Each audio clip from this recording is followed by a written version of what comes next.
Ang ating kwento ay nagsisimula sa isang pandayan, isang silid na nilalamon ng dilim, ngunit binubuhay ng mga kumikislap na tilamsik sa bawat hampas ng bakal, naririnig ang matitinding tunog ng martilyo, tila musika ng digmaan, kumakabog sa bawat tibok ng puso.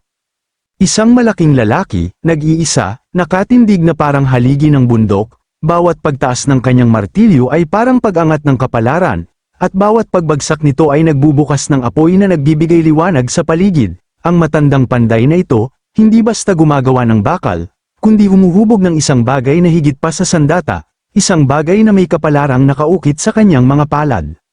Ngunit habang siya'y abala, may tinig na bumubulong mula sa kanyang budi, nagtatanong ito, mabigat, mapanubok, magtatagumpay ka ba? Hindi siya sumagot, bagkus ay muling ibinagsak ang martilyo, piniling hayaang ang bakal ang magsalita para sa kanya.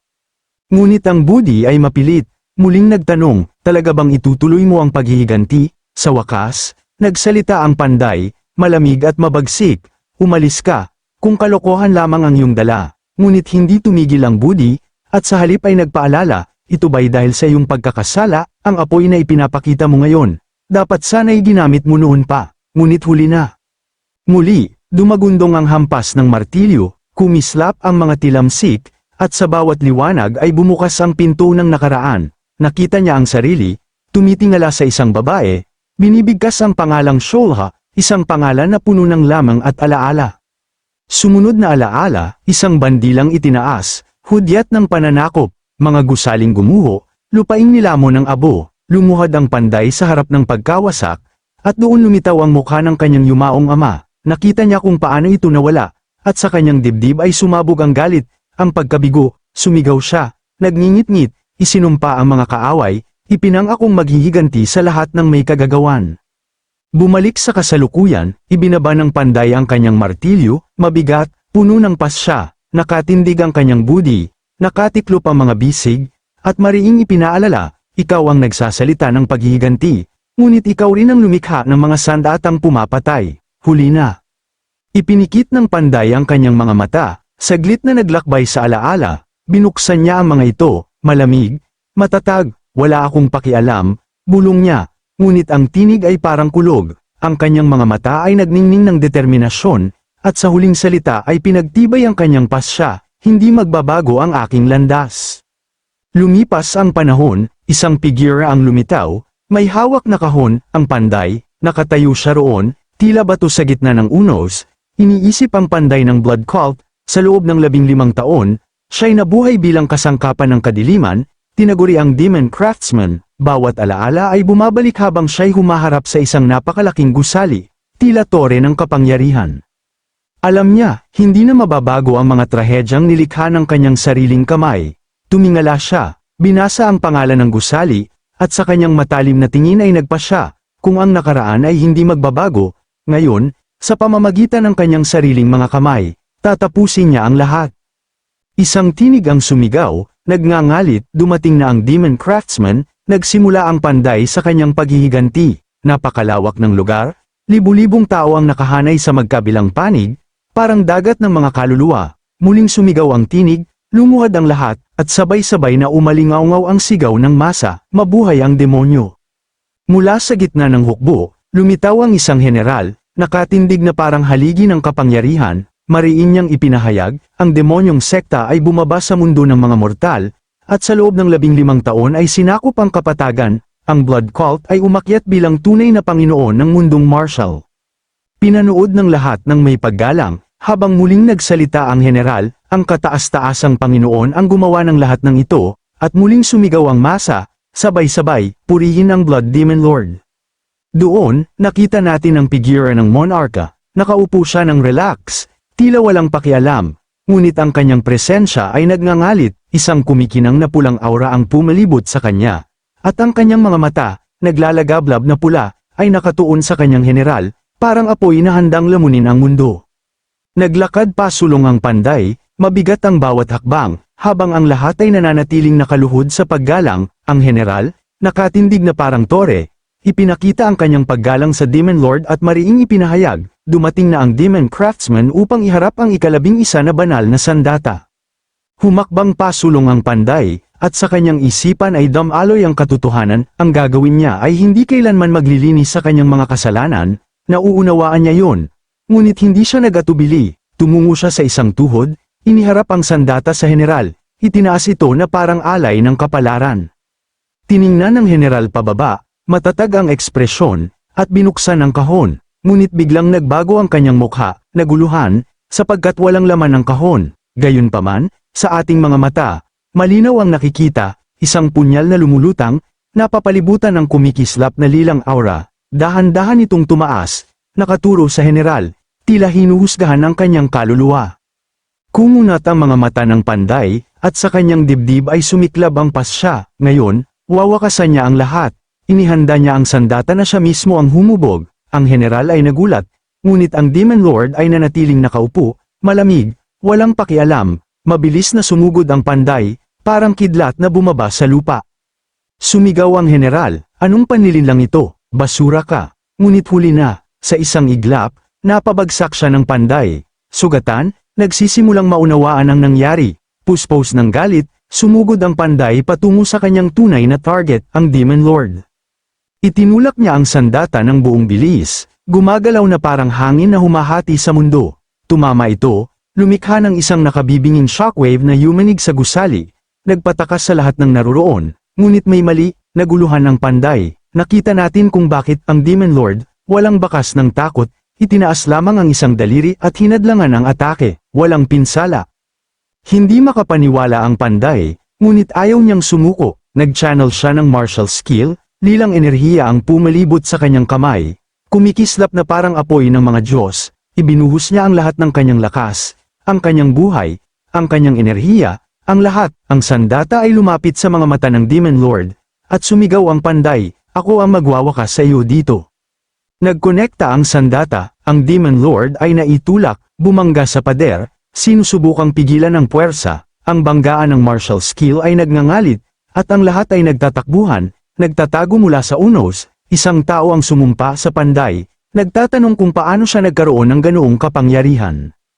Natapos ang atake, alikabok ang bomb-alot sa paligid, hindi makita ang Panginoon, hingal ang Panday, umubo ng dugo, halos bumagsak sa sakit, iniisip niya, sa wakas, nagawa ko na, ngunit mula sa dilim, may tinig na nagkomento, nakakatawa.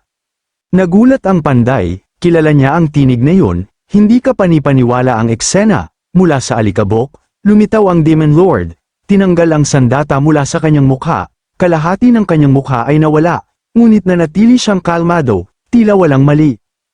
Ang punyal na ito, wika niya, malamig, walang anyo, hindi madama, tinipon niya ang sariling enerhiya sa sandata, kumikilos na parang hari ng walang hanggan, at sa huling salita, bininyagan niya ito, the Formless Dagger. Ang Panday, ubos na, wala nang maibigay, ay nagtanong sa sarili, paano niya nakita ang Formless Dagger, at higit pa, paano nabubuhay pa rin ang Demon Lord sa kabila ng pagkawala ng kalahati ng kanyang mukha, ngunit wala siyang oras upang mag-isip, hinawakan siya ng Demon Lord, malamig at mabigat, habang ang sugatang mukha nito ay nagsimulang gumaling, tila walang nangyari. Itinataas ng Demon Lord ang Panday, at sa sakit ay kumapit siya sa braso ng kanyang Panginoon, naguguluhan, nanginginig, bakit hindi mo nauunawaan? Aking tapat na lingkod, bulong ng Demon Lord, hawak ang walang anyong sandata, tiningnan niya ito, ganap nang gumaling mula sa hampas, at mariing sinabi, kahit ikaw ay inapo ng Sichuan-Tang clan, nasasayang lamang ang iyong oras sa paghihiganti. Ang Panday, nasa sakit, ay wala nang pakialam, ginawa na niya ang lahat ng kanyang makakaya, hinimay niya ang mga salita, mariing sumagot, huwag mong lapastanganin ang aking angkan. Ngunit ang Demon Lord ay walang pakialam, hinigpitan lamang niya ang hawak, malamig na nagwika, ito ay isang pag-aaksaya. Ngayon, ang panloob na enerhiya ng Panday ay naglaho, wala na siyang dahilan upang manatiling buhay, ngunit sa kanyang huling hininga, wala na rin siyang pakialam, sumigaw siya, isinumpa ang Demon Lord sa kawalang hanggan, tinig na puno ng galit at pighati. Hindi siya pinansin ng Panginoon, sa halip, malamig na nagkomento, umaasa akong matutupad ang iyong mga inaasam pagdating ng panahon. Tinipon niya ang enerhiya sa walang anyong punyal, kumikislap na parang kidlat ng kapalaran, at itinuro ito sa Panday, sa huling salita, mariin niyang ipinahayag, ibibigay ko sa iyo ang iyong huling regalo. Nagsimulang magsalita ang Demon Lord sa isang wikang hindi maunawaan ng Panday, mabilis, tila walang saysay, parang kalokohang bumabalot sa hangin. Babuka sana ang bibig ng Panday upang magsalita, ngunit huli na, sa isang iglap, itinaas siya sa hangin ng hindi kapani-pani walang bilis, mapanglo niyang napapanood ang lahat, habang sa ibaba ay nakikita ang Demon Lord na nagcha-channel ng enerhiya sa sandata na siya mismo ang lumikha, kumikislap ang mga mata ng Panginoon, naglalagablab na pula, habang itinataas ang kamay at pinupuno ng mas marami pang enerhiya ang punyal. Walang pag-asa, wala nang magagawa ang Panday, mapanglo niyang napapanood ang pagbabalik ng pabor, ang punyal ay tumama sa kanyang ulo. Napaatras siya sa pagkahulog, at sa gitna ng pagbagsak ay nagtaka, saan nagkamali ang lahat, bumagsak ang kanyang isipan sa dagat ng kawalan, naalala niya ang kapalaran, isinilang na may deformed na dantian, ngunit kalaunan ay natuklasan ang kakayahang lumikha ng banal na artifact, pinagsisihan niya na hindi siya kailanman nabuhay sa paraang nais niya.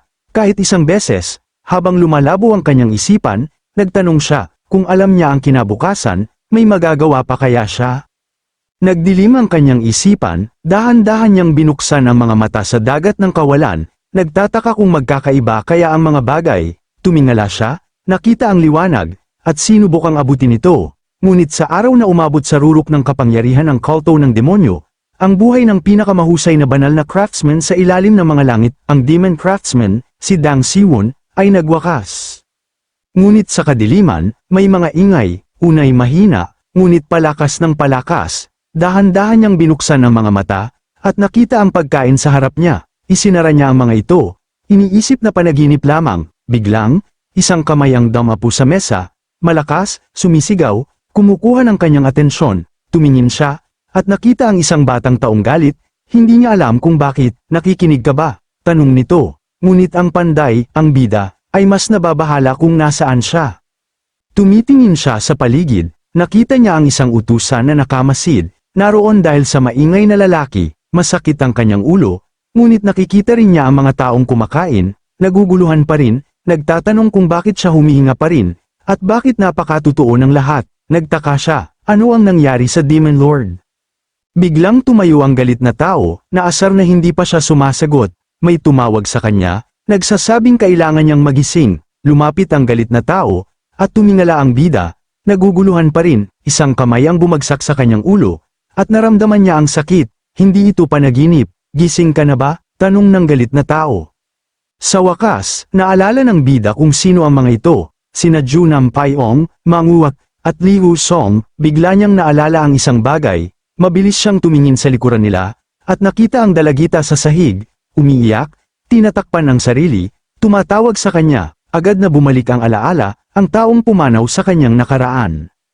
Nagsimula siyang maalala, tumingin siya pababa sa mesa, tiyak, ito ay 16 na taon na ang nakaraan, isang pagdiriwang para sa pagtanggap ni Li Xiang bilang disipulo ng pinuno ng Martial Alliance, ngunit naalala niya ang masakit na alaala, ang araw na ginahasa si Shu, at hindi niya siya naprotektahan.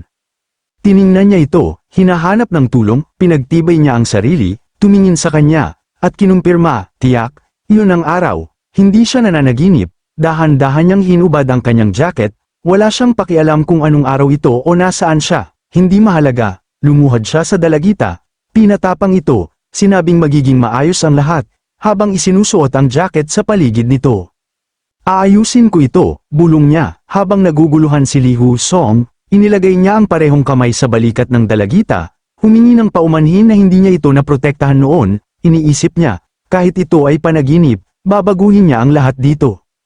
Nakita na ni Li Hu Song ang lahat, lalo siyang naaasar, handang muling hampasin ang bida, nagtatanong kung ano ang kanyang inuungol, ngunit ngayon, ang bida ay naiinis na rin, pinigilan niya ang hampas, hinawakan ng palso ng kalaban nang hindi man lang tumingin, malamig ang kanyang tinig, bibigyan kita ng isang pagkakataon, tatanggapin ko lamang ang paumanhin kung ito'y ginawa ng magalang, gaya ng nararapat sa isang tao.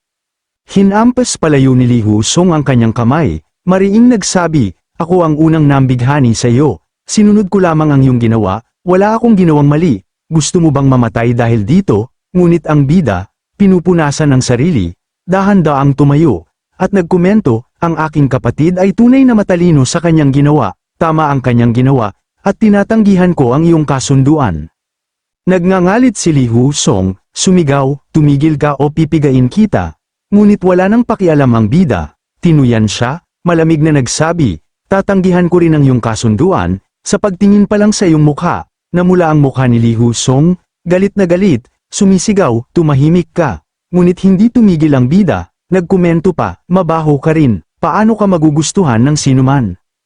Umabot si Li Husong sa kanyang tebak, hawak ito ng mariin, ngunit ang bida, kalmado, hindi apektado. Nagkomento, ang ugali mo ay mas pangit kaysa sa iyong hitsura. Mahirap huwag pansinin, marahil kaya hindi ka pakasal.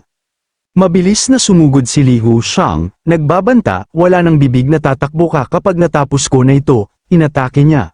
Iniisip na madali ito. Ngunit ang bida ay umilag lamang ng bahagya, lalo siyang naasar, isinumpa ang bida. Ngunit ang bida ay nag-isip lamang, hindi ba't ipinagbabawal sa matuwid na kasarian ang sorpresang pag-atake?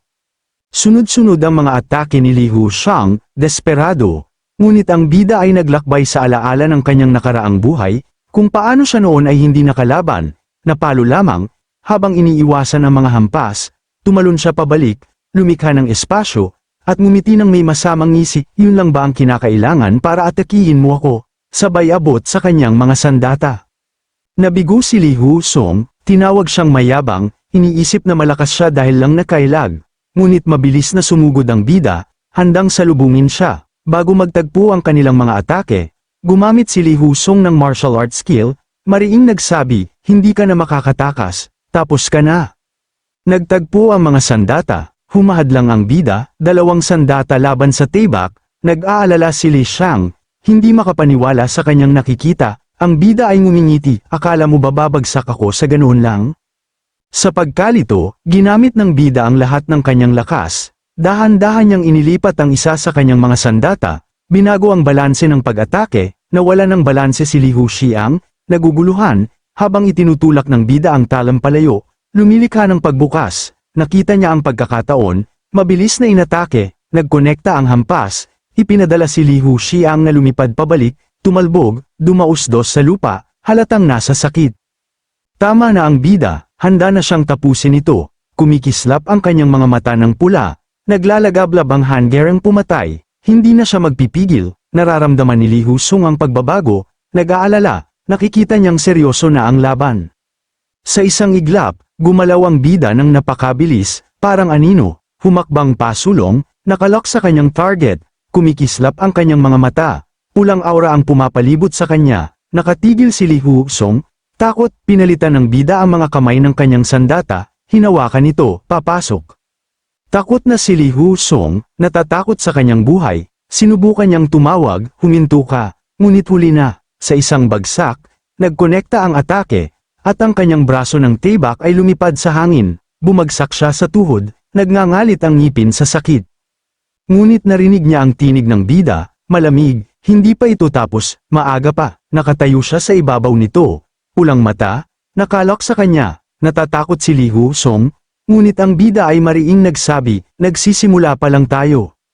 Nagtanong si Li Husong, takot at naguguluhan, paano magagawa ito ng isang tulad mo? Mula sa isang walang kwentang bumagsak na pamilya ng Sichuan-Tang clan, anong panlilinlang ang ginamit mo? Hindi mo magagamit ang iyong dantian.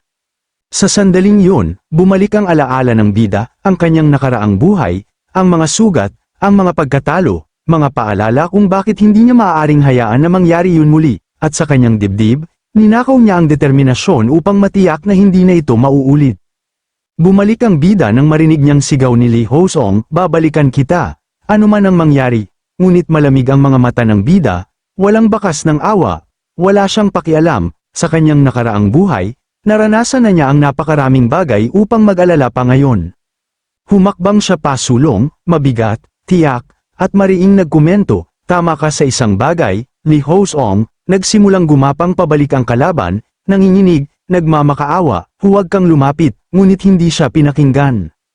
Inihanda ng bida ang kanyang dalawang sandata, kumikislap sa liwanag, at mariing nagsabi, hindi ako matuwid na bayani, wala akong pakialam. Ngunit may dapat akong ayusin sa inyo.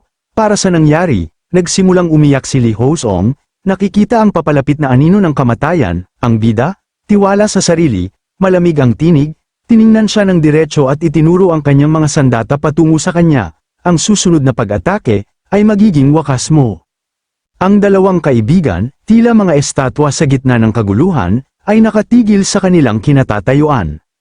Nakapako ang kanilang mga mata sa bida, habang ang kanilang sariling kaibigan ay nanginginig sa takot na parang daong nilalamon ng hangin. Isa sa kanila ay hindi makapaniwala, si Li Husong, ang ipinagmamalaking disipulo ng Murem Alliance, ay natatalo. Ang isa na may naguguluhan, paulit-ulit na nagtatanong sa kanyang sarili, ano ba itong nangyayari, paano naging ganito ang laban, ito ba'y tunay na sagupaan ng isang mahina mula sa bumagsak na pamilya laban sa anak ng kapangyarihan.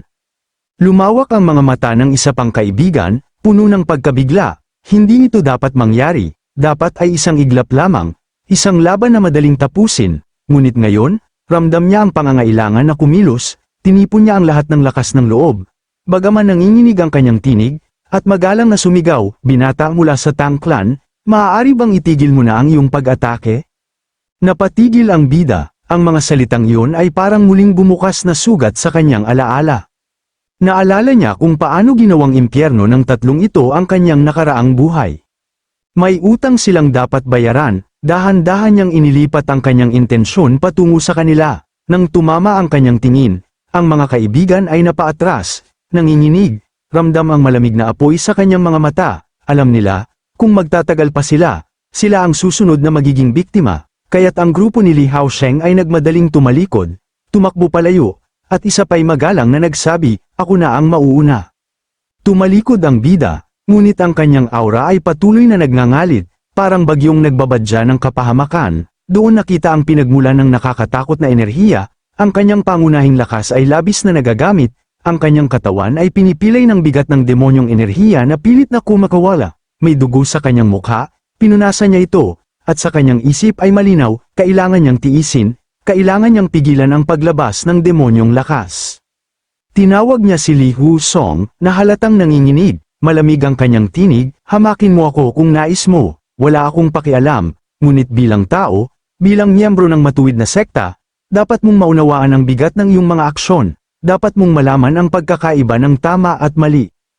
Ngunit si Li Husong ay nagpasyang tumakas, itinapon ang kanyang mga salita, walang kwenta ang sinasabi mo, aalis na ako, ngunit bago pa siya makalayo, agad na inikli ng bida ang distansya, nagcha-channel siya ng enerhiya sa kanyang punyal, malamig ang kanyang mga mata, habang si Li Husong ay tinatakpan ng mukha, iniisip na ito na ang kanyang wakas. Ang iyong mga aksyon, bulong ng bida, ang nagdala sa iyo sa kapahamakan, ikaw lamang ang dapat sisihin. Handa na siyang ibigay ang huling hampas, si Li Husong ay napasigaw, ngunit bago tumama ang pag-atake, may naramdaman ng bida, isang paparating na puwersa, mabilis niyang tinaas ang kanyang mga bisig, naghanda, ngunit alam niyang kulang ang oras upang makapagtayo ng matibay na depensa, isang iglap, siya'y tinangay, lumipad pabalik, at bumagsak sa pader. Mula sa anino, lumitaw ang isa pang mandirigma, tumayo ang bida, malamig na tumingin, habang ang bagong mandirigma ay nagsalita, binatang Tang, huminto ka na, kung nais mong tapusin si Li Husong, hindi kami maaaring tumayo at manood lamang. Doon niya napagtanto kung sino sila, apat na lalaki, nakatayo na parang mga haligi ng kapangyarihan, ang escort Dragon Guards, naalala niya, ang mga disipulo ng pinuno ng alyansa ay may sariling unit ng tagapagbantay. Ang pinuno ng pulutong ay tumingin pababa kay Li Husong, nakitang nanginginig, at malamig na tinawag siyang tanga. Kilala ng bida ang taong ito, ang kanyang mga mata ay nagnitngit, at isang pangalan ang sumulpot sa kanyang isipan, Sun Wugen, ang pinuno ng escort dragon. Ngayon malinaw na, si Li Husong at si Sun Wugen ay magkasabwat, bumalik sa kanyang alaala ang pangyayaring tinaguri ang Sichuan Blood Disaster, naalala niya ang libu-libong buhay na nawala, 30% ng lakas ng Murem Alliance ang naglaho sa isang mahalagang panahon. Ang alaala ay parang apoy na muling sumiklab sa kanyang dibdib. Galit na siya. Wala na siyang pakialam. Ang tanging alam niya, ang mga taong ito ay dapat mawala, at sisiguraduhin niyang mangyari yun. Nagsalita ang bida, malamig ang tinig, at nagtungo ng tanong sa pinuno ng pulutong, bakit kayo nakikialam? Si Li Haoxiang ay hindi pa opisyal na disipulo. Anong karapatan mayroon ang escort Dragon Guards na manghimasok ng ganito? Nahuli ang pinuno ng bantay sa pagkakabalisa, hindi siya handa sa mga tanong na yon, Si Son Wugan ay nagsimulang mag-alala, sapagkat alam niyang nagsasabi ng totoo ang bida, si Li Haoxiang ay naghihintay ng panghuling pagpapatunay, ngunit sa kanyang isipan ay mas mabigat na tanong, paano nalalaman ng bida ang mga impormasyong ito? Ang ibang bantay ay nag-uusap-usap, naguguluhan. Ngunit muling nagsalita ang bida, mariin ang tinig, wala kayong ginawa upang protektahan ang inosenteng babae nang siya'y inaabala. Ngunit ngayon ay nakikialam kayo upang protektahan si Li Husong, na siya mismong nagdulot ng gulo, pinarurusahan ko lamang ang isang taong malinaw na nagkasala. Nagtaas ng boses ang pinuno ng pulutong, itinuturo siya, tama na, hindi ikaw ang may karapatang magparusa, ang lahat ng usapin ng Miram Alliance ay saklaw ng batas ng alyansa. Ngumiti ang bida, may halong pagkutsa, at tumawa ng malamig, ito ba ang pamantayan na ipinaglalaban ninyo? Pamantayan ng matuwid na landas, hindi ba? Nauubos na ang pasensya ng pinuno, ngunit hindi nagpipigil ang bida, nagpatuloy siya, kahanga-hanga ang inyong mga aksyon, hindi kayo tutulong sa inosente, ngunit handa kayong tumulong sa kontrabida. Hinugot ng pinuno ang kanyang tebak, galit na galit, mayabang kang bata, paano ka nagtatapang na insultuhan ang dakilang Miram Alliance? Inutusan niya ang kanyang pulutong na maghanda, sumigaw siya, ito na ang iyong huling pagkakataon, kung hindi ka luluhod at hihingi ng kapatawaran, magdurusa ka sa kahihinatnan ng iyong mga aksyon. Ngunit nanatiling matatag ang bida, tinutya ang escort dragon squad, tiyak na mahilig magsalita ang pinuno ng pulutong, marahil ginamit mo ng madalas ang dila mong iyon upang makarating sa iyong posisyon. Lalo itong nagpasiklab ng galit, naubos na ang pasensya ng pinuno, itinaas niya ang kamay at sumigaw ng utos, sabay-sabay na sumugod ang kanyang pulutong. Tumayo ang bida, naghanda, alam niyang ang pinuno ay nasa tuktok ng Peak Realm, ang tatlong bantay na sumusugod ay mga unang rate na mandirigma, isa ang sumugod sa kanyang ulo, umaasang matatapos ang laban sa isang iglap, ngunit dahan-dahan niyang inilipat ang ulo sa kaliwa, hinadlangan ng pag-atake, at agad na itinulak pababa, pinawala sa balanse ang kalaban, umatras siya. Ngunit isa pang bantay ang sumugod mula sa likuran. Napakalapit ng sandata sa kanyang ulo, tumingin siya pabalik, nakita ang dalawa pang bantay na nakabawi at muling umaatake, agad niyang hinadlangan ang isa, pagkatapos ay ang isa pa, iniisip niya kung gaano kasakit ang bawat galaw, dala pa rin niya ang epekto ng martial skill na kanyang ginamit kanina, alam niyang may natitira lamang siyang 2 taong halaga ng panloob na enerhiya. Muling sumugod ang tatlo, tumalo ng bida, iniiwasan ang pag-atake, at agad na kumontra gamit ang likod ng kanyang sandata, hinampas ang leeg ng isa at pinatumba sa lupa, walang oras para magpahinga, itinapon niya ang isa pang sandata, mula sa mapurol na bahagi, tumama sa isa pang bantay at itinapon ito sa pader. Ang huling bantay ay naguguluhan, sumisigaw, nilalaro mo lamang kami, mayabang ka, ngunit ang bida ay dumausdos sa pader, kinuha ang sandatang itinapon, at sumugod pababa, handang tapusin ang huling bantay. Ang bantay ay nakatingin, iniisip na ang bida ay isang halimaw, ngunit nakita ng pinuno ng pulutong ang lahat, sumigaw siya sa kanyang tauhan, tumigil kayo, at siya mismo ang kumilos. Huli na ang bida para mag-react, sinipa siya ng pinuno, pinrotektahan ang huling bantay, bumagsak ang bida sa pader, sugatan, nakayuko siya, sinusubukang tipunin ng lakas, iniisip kung gaano katuso ang pag-atake ng pinuno. Humakbang pasulong ang pinuno, itinuro ang sandata sa kanya, mayabang kang bata, gumagawa ka ng gulo nang hindi alam ang iyong lugar, isa ka lamang pangatlong rate na mahina, dapat mong malaman ang iyong lugar. Ang mga bantay ay dahan-daang tumayo mula sa kanilang pagkakabagsak, nagpatuloy ang pinuno, nauunawaan mo ba ang halaga ng pagiging madaldal? Dahan-daang tumayo ang bida, malamig ang tinig, masyado kang madaldal, hindi ka makakahanap ng kapayapaan sa katahimikan, kahit isang sandali, dahil sa iyong walang tigil na pagsasalita. Sa gitna ng kaguluhan, alam ng bida na may isa lamang siyang magagawa upang makatulong, nagngangalit ang kanyang mga ngipin, ramdam ang matinding sakit, ngunit wala siyang pagpipilian, sa pilitan niyang binuksan ang kanyang itaas na dantian, at ang enerhiya ay nagsimulang damaloy, bumabalot sa kanyang bagong core. Nakaramdam ng panganib ang pinuno ng pulutong, agad na umatras at sumigaw, ano ang ginagawa mo? Anumang panlilinlang ay walang saysay, ngunit ang bida, ngayon na aktibo na ang kanyang bagong core, ay muling tumutya, dapat ay mahusay ka sa mga lalaki ng iyong pulutong, sa lahat ng lakas ng dila na mayroon ka. Pinagtibay niya ang kanyang pasya, malamig na nag-utos, tumigil ka na sa paggulo, lumapit ka sa akin. Nagngit-ngit ang pinuno ng pulutong, kung nais mong matugunan ang iyong wakas, ipapadala kita roon, inaktibo niya ang kanyang martial skill, kumislap ang kanyang tibak, at sumugod pa sulong, ay gigrant ko ang iyong kagustuhan. Ngunit may kakaiba sa bida, ang enerhiya sa paligid niya ay nagiging sobra, biglang, isang punyal ang lumitaw sa itaas nila, ang walang anyong punyal. Naguguluhan siya kung bakit ito naroon, ngunit naisip niyang marahil ito'y bumalik nang siya'y tamaan sa ulo, at natigil sa kanyang itaas na core, wala na siyang oras para mag-isip. Sumugod ang pinuno ng pulutong, sigaw ng kamatayan sa kanyang tinig, tapos ka na, ngunit ang bida ay wala nang pakialam, mayroon na siyang bagong kasangkapan, ibinaba niya ang kanyang mga sandata, ibinuhos ang panloob na enerhiya sa walang anyong punyal, kumikinang ang enerhiya, nagbabadya ng isang huling suntok. Ngunit biglang, isang gininto ang stream ang lumutang sa gusali, dumaan ito sa mga silid, bumalat sa katawan at sandata ng pinuno ng pulutong, naguguluhan siya, hindi niya maigalaw ang kanyang katawan.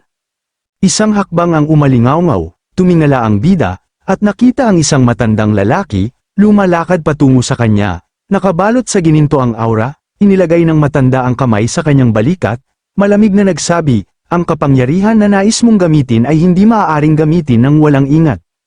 Natigilan ang bida, kilala niya ang nilalang sa harap niya, ramdam niya ang napakalaking pressure, ang bigat ng presensya, ito ang pinakamalakas na tao sa panahong ito, ang emperador ng Tibak, ang lahat ng miyembro ng pulutong ay lumuhad, nakayuko sa isang tuhod, nagbigay galang sa dakilang pinuno ng alyansa, tumingala ang bida, at sa kanyang puso ay malinaw, ito ang Panginoon ng Martial Alliance, siya si Eugene Hack.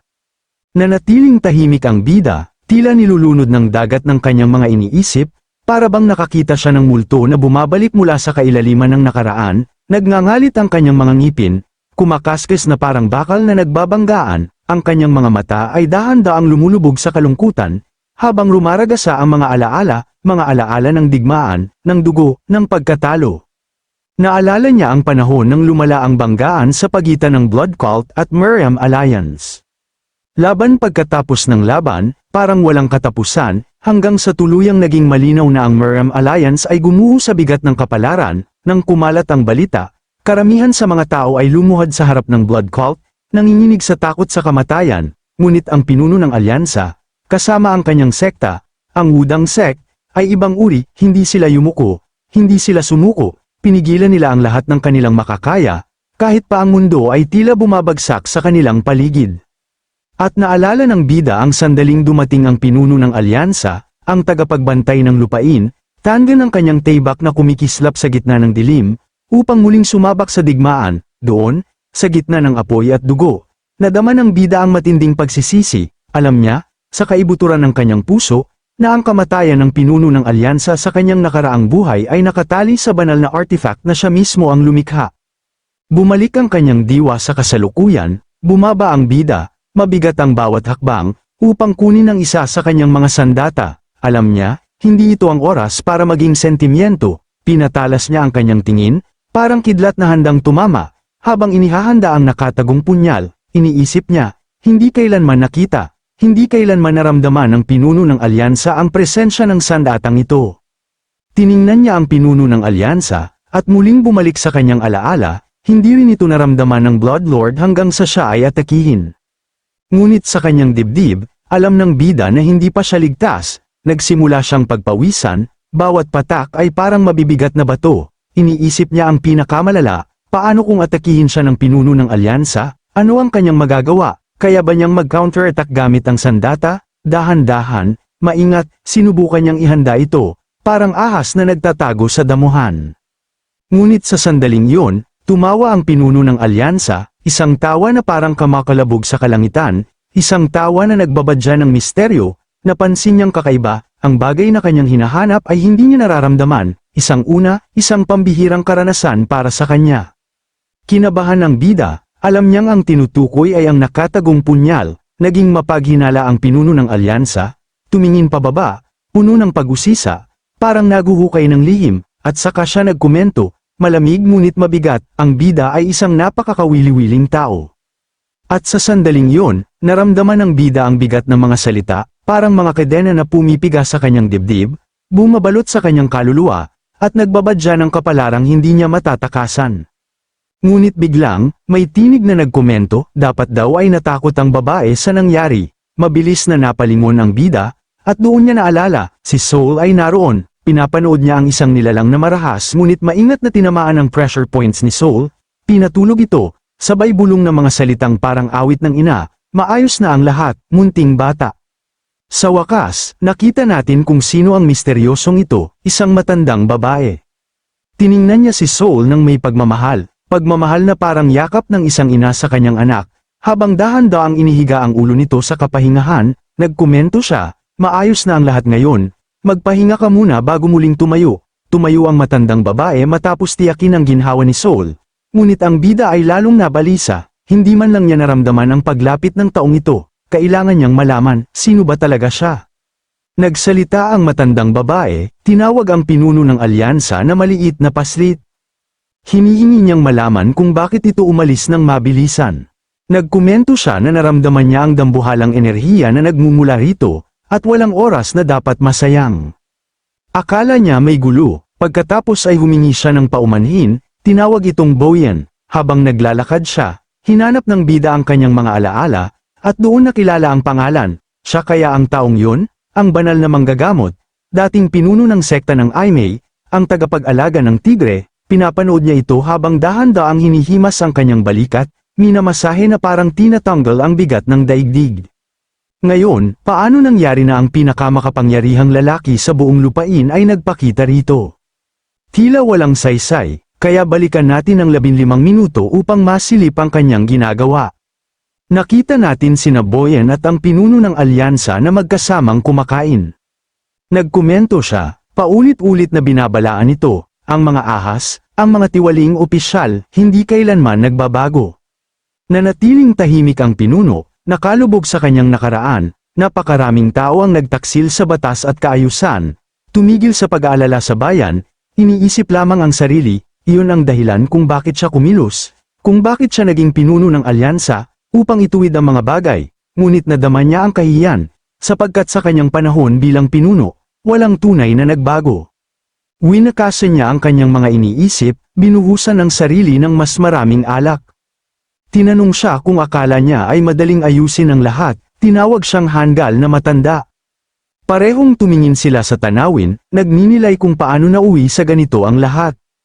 Sinabihan siya na huwag pasanin ang lahat ng mag-isa. Kung masyadong mabigat, bumaba na lamang tulad ng ginawa niya, at gugulin ang mga araw sa paggawa ng nais, uminom ng alak, mag-enjoy sa buhay. Tinanggap niya ang mga salita, at medyo gamaan ang pakiramdam. Tumawa siya ng kaunti. Ngunit bigla niyang naramdaman ang isang bagay na mapanganib, kaya agad siyang kumilos upang siyasatin, nagkomento siya na hindi ito dapat pagtawanan, tiningnan niya ito ng may matatag na ekspresyon, at sinabi sa sarili, kung siya ay babagsak, wala nang may iwan upang pigilan ang katiwalian, ngunit nang lingunin niya, wala na ito, nagsasalita siya sa kanyang sarili, naging balisa, tinawag itong matandang hanggal. Ngayon bumalik sa kasalukuyan, tinawag niya itong mabilis na paa na hanggal habang tinitingnan si Lee. Nagtaka ang pinuno ng alyansa, paano ang isa sa kanyang mga personal na disipulo ay natalo ng ganito kalala.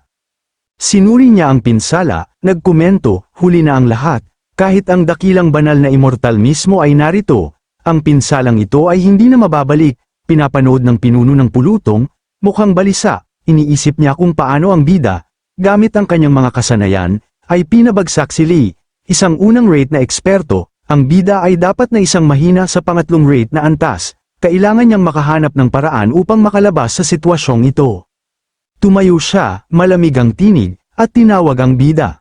Nagkomento siya na ang pamamaraang ginamit nito ay hindi isang martial art na pamilyar sa kanya. Nagtaka siya, nagtatanong kung gumamit ba ang bida ng isang hindi karaniwang martial art, isang sining na hindi mula sa kinikilalang mga sekta, isang bagay na nagbabadya ng demonyong pamamaraan. Nagulat ang pinuno ng pulutong sa narinig, at ang ekspresyon ng pinuno ng alyansa ay biglang nagbago mula sa pagiging magiliw tungo sa lubos na pag-aalala, habang iniisip ang mga ipinagbabawal na sining.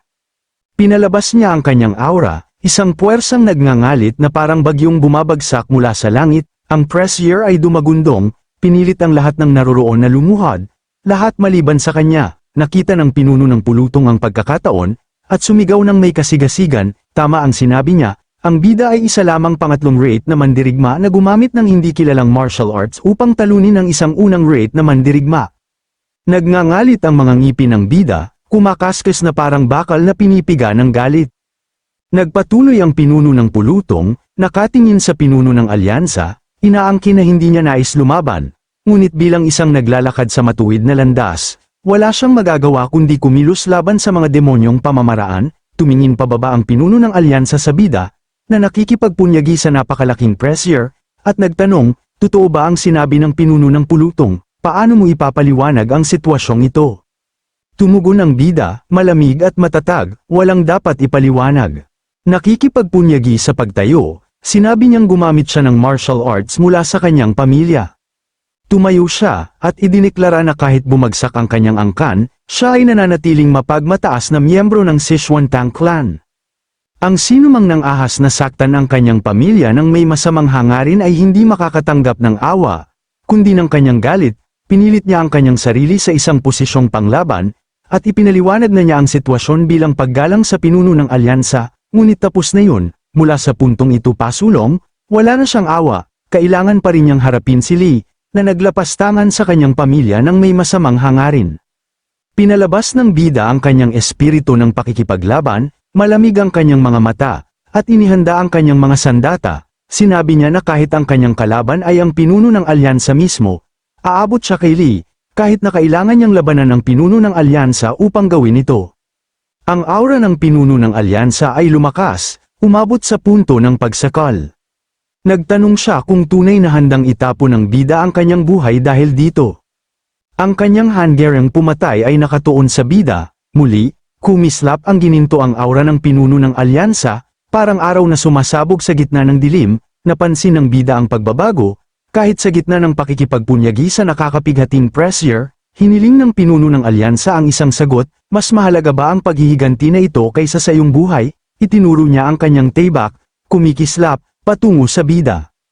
Tumugon ang bida, mabigat ang tinig, hindi ito maliit na paghihiganti, iniisip niya ang mga pagkakamali ng kanyang nakaraang buhay. At alam niyang dapat baguhin ang kalalabasang ito. Sinabi niyang sinusubukan niyang ayusin ang mundong ito.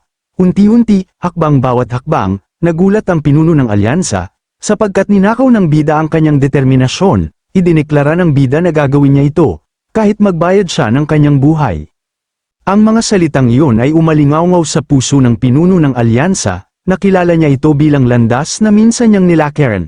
Ang bida ay handa pa ring magpatuloy, kahit sa gitna ng napakalaking aura na pumipiga sa kanya. Kung tunay na ganoon kalakas ang kalooban ng bida, kung ganoon katibay ang kanyang paninindigan, ito ay isang kapalarang hindi basta-basta matitinag.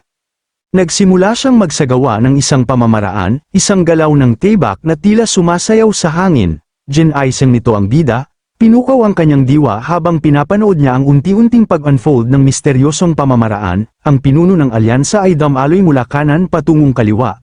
Bawat hakbang ay parang alon na dumadampi sa dalampasigan. Pagkatapos ay huminto, itinutok ang kanyang taybak sa isang hampas na perpektong yin at yang, isang balanse ng liwanag at dilim. Nakilala ng bida ang nag-iisang daloy ng enerhiya, ang mga prinsipyo ng Tai Chi na nahayag sa kanyang mga mata. Ngayon ay nauunawaan na niya ang ibig sabihin ng mga nakatatanda, minsan, sapat na ang paningin upang magbigay ng kaliwanagan. Namangha siya sa pamamaraan, nakikita ang kagandahan na nakatago sa loob ng bawat banayad na galaw. Habang nagpapatuloy ang pinuno ng alyansa, iniisip ng bida, kung matatalo siya, hindi siya magagalit, sapagkat ang pagkatalo sa harap ng ganoong kahangahangang martial skill ay isang karangalan. Ang wudang sword ay tunay na kamangha-mangha, napakalaking lakas na nakapaloob sa makinis, banayad, at tila walang hirap na paggalaw. Ngunit biglang, itinaas ng pinuno ng alyansa ang kanyang boses, sumigaw, bumangon, inutusan niya si Lee Hozong na tumayo, biglang bumukas ang mga mata ni Lee, mabilis na tumalon, nakita ang kanyang guro, at tinawag siya ng may galit. Agad na yumuko si Lee ng may paggalang, nagsasabing dumating na ang kanyang guro.